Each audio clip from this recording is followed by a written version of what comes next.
Pyogenic liver abscess में क्या है, तो लिवर के अंदर एब्सेस बन रहा है, ठीक है, पायोजेनिक लिवर एब्सेस। अब कॉज क्या हो सकता है, तो 5 इसका मेन कॉज है।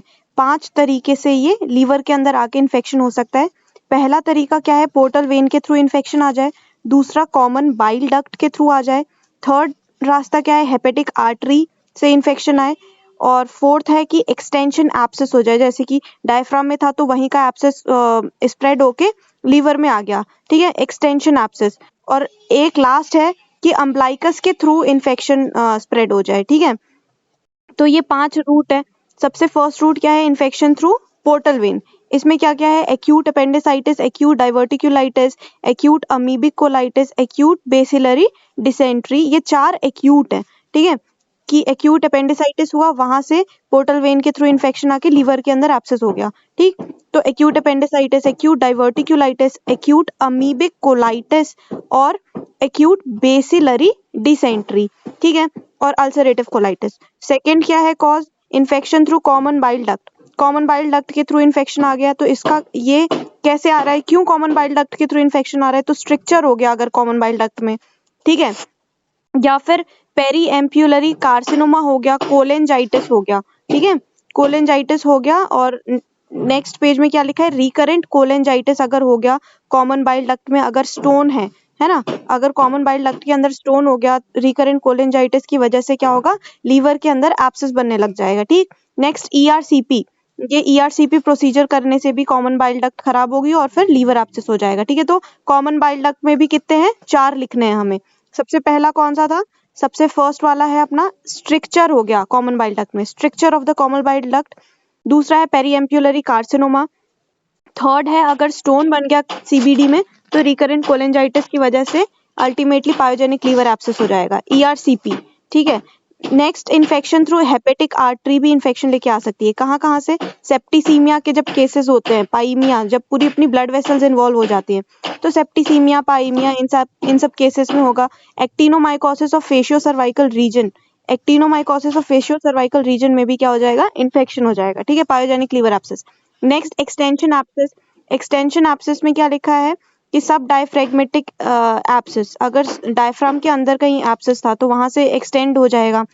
एम्पाइमा थोरैसिक, ठीक है, थोरैक्स के अंदर एम्पाइमा पस था तो वो भी एक्सटेंड हो सकता है लीवर के थ्रू, लीवर में आ जाएगा, ठीक है। पेनिट्रेटिंग इंजुरीज अगर हैं तो ये एक्सटेंशन एब्सेस में 3 है, ठीक है, subdiaphragmatic abscess, empyema thoracic और penetrating injury. Next infection through umbilicus, umbilicus के थ्रू इन्फेक्शन होगा तो क्या है, नियोनेटल अम्बलाइकल सेप्सिस जो हो जाता है उसकी वजह से पाइमिया होगा, अल्टीमेटली फिर क्या हो जाएगा, लीवर एब्सेस हो जाएगा, नियोनेटल अम्बलाइकल में सेप्सिस अगर होगी तो। फिर पायोजेनिक लीवर एब्सेस के बारे में कुछ फैक्ट्स लिखे हैं। तो इसमें क्या होता है, मेजॉरिटी ऑफ इन्फेक्शन हो रहा है ना, लीवर के अंदर एब्सेस बन रहा है, तो जो भी मेजॉरिटी ऑफ इन्फेक्टिव बैक्टीरिया हैं they are derived from GI tract. Majority of case में पॉलीमाइक्रोबियल इन्फेक्शन होता है ना। ई कोलाई जो है वो मोस्ट कॉमन ऑर्गेनिज्म है, ई कोलाई। बैक्टीरियोइड फ्रेजाइलिस जो है वो मोस्ट कॉमन एनारोबिक बैक्टीरिया है। कीमोथेरेपी जो लेते हैं स्पेशली ल्यूकेमिक पेशेंट, उनमें कैंडाइडल इन्फेक्शन की वजह से भी पायोजेनिक लीवर एब्सेस हो सकता है। तो अल्टीमेटली क्या लिखना है, पॉलीमाइक्रोबियल इन्फेक्शन है ये, ठीक है, क्या है ये, पॉलीमाइक्रोबियल इन्फेक्शन है। इसमें E coli most common organism, bacteroides और कैंडाइडा भी है, कैंडाइडा एल्बिकेन। नेक्स्ट इसका क्लिनिकल फीचर किसको होगा, liver abscess, pyogenic liver abscess. तो अल्कोहलिक मेल्स में ज्यादातर होता है लिवर की दिक्कतें, males debilitated men who suffer from poor immunity जिनकी होती है, alcoholic males, debilitated males. Acute abscess अगर हैं तो वो कैसे होंगे, मल्टीपल होंगे, ठीक है, यूजुअली एक्यूट एब्सेसेस मल्टीपल होते हैं। और क्रॉनिक वाले कैसे होते हैं, सिंगल होते हैं, ठीक है। एब्सेस है तो वहां पे टेंडर हेपेटोमेगेली हो जाएगी, छूने में दर्द होगा, टेंडर हेपेटोमेगेली, और लो ग्रेड फीवर होगा, ठीक है, लो ग्रेड या फिर हाई ग्रेड फीवर हो सकता है एब्डोमिनल डिस्कम्फर्ट के साथ, पेट दर्द, एब्डोमिनल डिस्कम्फर्ट, टेंडर हेपेटोमेगेली, ये सब इसके मेन फीचर्स हैं। ये क्लिनिकल फीचर हो गया। अल्कोहलिक मेल एक्यूट एब्सेस है तो मल्टीपल होंगे, क्रॉनिक में सिंगल होगा, टेंडर हेपेटोमेगेली होगी, low grade high grade fever होगा, ठीक। इन्वेस्टिगेशन में क्या करेंगे, तो यहाँ पे इन्वेस्टिगेशन में हम क्या देखेंगे कि WBC जो है वो बढ़ी हुई है, ठीक है, उसका WBC काउंट जो है वो रेज रहेगा। स्टूल का रूटीन एग्जामिनेशन करेंगे, सिस्ट देखने को मिलेगा, अमीबिक सिस्ट देखेंगे, मतलब कल्चर करेंगे, ठीक है। Amoebic cyst culture, sensitivity for typhoid, bacilli, ये सारी चीजें।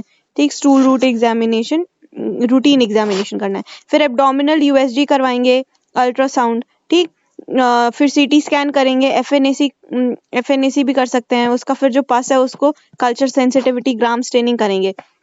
सीटी स्कैन से हमें पता चलेगा उसके एसोसिएटेड कंडीशन की डाइवर्टिक्युलाइटिस की वजह से हुआ है कि किस वजह से हुआ है ये। ठीक, फिर नेक्स्ट क्या है, यहाँ पे फर्दर इन्वेस्टिगेशन में चेस्ट एक्सरे वगैरह करवाएंगे, तो वहां पे हमें देखने को मिलेगा एयर अंडर दी डायफ्राम। ठीक है, तो इसका मतलब क्या है, एम्पाइमा थोरेसिक है। तो ये कुछ इन्वेस्टिगेशन हो गए। इन्वेस्टिगेशन में रूटीन एग्जामिनेशन स्टूल का, ठीक है, डब्ल्यूबीसी बढ़ा हुआ होगा, यूएसजी, सीटी स्कैन, एफएनएसी और चेस्ट एक्सरे करवा रहे हैं। ठीक है, फिर ट्रीट कैसे करेंगे हम इसको, सिंपल कंजर्वेटिव ट्रीटमेंट। अगर मल्टीपल स्मॉल एब्सेस है, छोटे छोटे एब्सेस है, तो एंटीबायोटिक दे देंगे 4 to 6 वीक तक। ठीक है, बाकी अगर कोई बहुत बड़ा सा एब्सेस है तो परक्यूटेनियस ड्रेनेज करना पड़ेगा। परक्यूटेनियस ड्रेनेज कैसे करेंगे, यूएसजी या CT guided aspiration drainage by using a pigtail catheter. ठीक है, फिर irrigation of abscess cavity with saline से उसको फिर साफ कर देंगे। और इसमें लैप्रोटोमी, ओपन सर्जिकल मेथड में laparoscopic drainage can also be done. ठीक है, तो ये हो गया हमारा पायोजेनिक लीवर एब्सेस के बारे में। इसमें हम क्या लिखेंगे, इसके कॉज लिखेंगे। सबसे फर्स्ट कॉज क्या है, इन्फेक्शन थ्रू पोर्टल वेन। उसमें 4 एक्यूट चीजें लिखनी है, acute appendicitis, acute diverticulitis, acute bacillary dysentery, acute amoebic colitis और अल्सरेटिव कोलाइटिस। ठीक है, infection through common bile duct में stricture of the common bile duct, periampullary carcinoma या फिर stone in the common bile duct, ERCP. ठीक है, infection through hepatic artery से कहाँ से इन्फेक्शन आ सकता है, पाइमिया, सेप्टिसीमिया की condition, actinomycosis of the facio cervical region. Extension abscess में क्या क्या हो सकता है, subdiaphragmatic abscess, empyema, thoracic penetrating injury. और इन्फेक्शन थ्रू अम्ब्लाइकस में क्या है, neonatal umbilical sepsis give rise to pyaemia. ठीक है, यहाँ पे कुछ सर्टेन फैक्ट्स लिखे हैं, क्या क्या है, पॉलीमाइक्रोबियल इन्फेक्शन होता है, ई कोलाई मोस्ट कॉमन है, बैक्टीरियोइड्स, फ्रेजाइलिस, कैंडाइडा का इन्फेक्शन। क्लिनिकल फीचर में क्या लिखेंगे, अल्कोहलिक मेल्स होते हैं, debilitated men suffer more from pyogenic liver abscess. Acute abscess है तो मल्टीपल होगा, क्रॉनिक है तो सिंगल होगा। ठीक है, फिर टेंडर हेपेटोमेगैली देखने को मिलेगी, साथ में लो ग्रेड या high grade fever, abdominal discomfort देखने को मिलेगा। इन्वेस्टिगेशन क्या कराएंगे, तो टोटल डब्ल्यूबीसी काउंट जो है वो बढ़ा हुआ होगा, और स्टूल का रूटीन एग्जामिनेशन करेंगे। ठीक है, abdominal USG, CT scan, FNAC और चेस्ट एक्सरे करवाएंगे। फिर इसमें ट्रीटमेंट क्या है, तो कंजर्वेटिव ट्रीटमेंट दे देंगे। अगर छोटे छोटे स्मॉल एब्सेस है तो कंजर्वेटिव ट्रीटमेंट, परक्यूटेनियस ड्रेनेज करेंगे, तो ये यूएसजी या सीटी गाइडेड एस्पिरेशन करेंगे। उसके बाद किसकी हेल्प से करेंगे, पिक्टेल कैथेटर की हेल्प से। नेक्स्ट, ओपन सर्जिकल मेथड के अंदर क्या है, laparoscopic drainage can also be done. तो ये 5 मार्क्स या 10 मार्क्स का क्वेश्चन हो गया, पायोजेनिक लीवर एब्सेस। ठीक है,